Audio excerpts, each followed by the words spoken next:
Well, good morning, church. I'm Pastor Dave, and this is the musing for the 25th of May. I'm glad to have you here with us.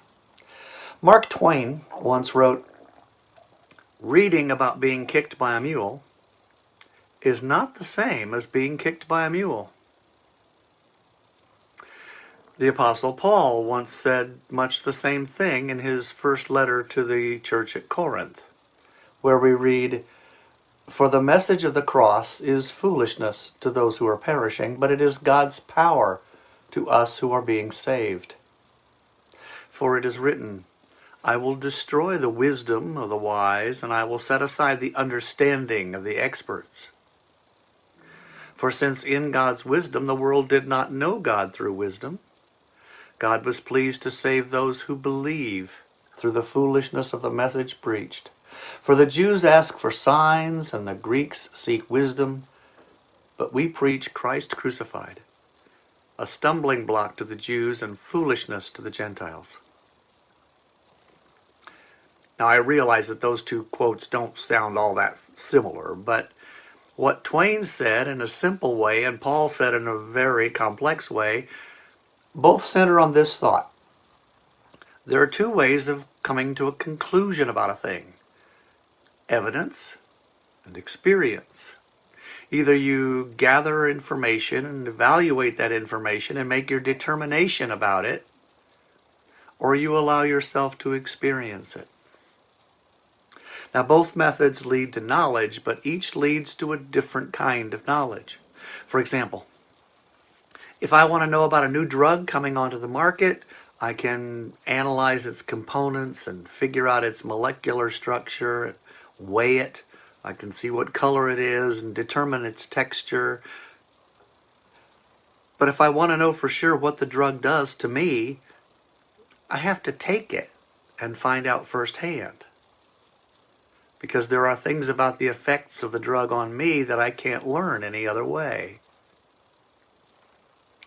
I can read all the words ever written about love, but I will never understand it fully until I have loved and been loved. And then all the old songs and the poetry will make sense to me. Now, Twain applies that truth to being kicked by a mule. The one who experiences the kick knows something that the one who only reads about it doesn't know. And Paul applies that same logic to knowing Jesus. You see, Paul knows that those who only see Christ from the outside cannot know Christ in the same way as those who experience him.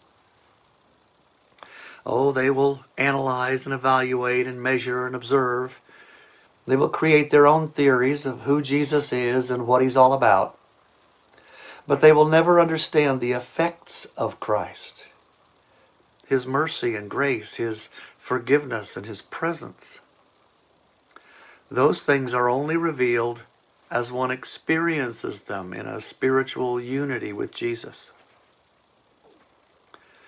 In fact, from the outside, Christianity can seem highly unlikely.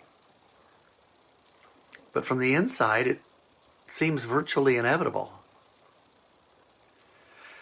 God cannot be proven by earthly wisdom, by gathering evidence and building theories. He's beyond the reach of human analysis.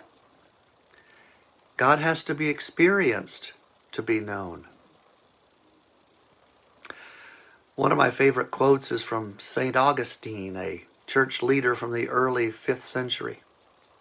Now, Augustine had been a rather wild youth, coming to faith in his later life, and he said, "I believe in order that I might understand." Augustine had realized that you can't get to Christ by just thinking about him. You can't understand him by observing him from the outside. You have to choose to accept his indwelling spirit before you can know him. That's a difficult thing for many of us. We tend to believe what we understand, not the other way around. But that technique doesn't work for knowing Christ and the things of God.